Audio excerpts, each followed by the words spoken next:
Hi guys, welcome to How to Solutions YouTube channel. In today's video, I'm going to show you how you can see private friend list on Facebook. Before getting into this video, subscribe to our YouTube channel, click on the bell icon. The first step is you need to open your Facebook application and then you need to click on three bars in the top right and click on your friends and click on your friends here. So I'm going to click off one of my friend and here you can see the see all friends. So you can see that I am only able to see mutual friends. Let me show you another friend list of a friend, and here you can see that it's 63 friends. Click on see all friends, so I'm able to see all the friends of that person. So how that is possible?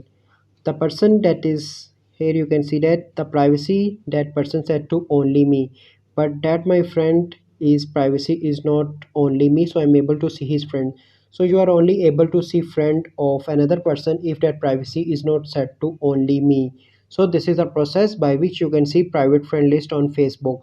I hope you find this video helpful. If you find this video helpful, must like this video, subscribe to our YouTube channel for future videos. We'll see you in the next video. Thank you. Have a good day.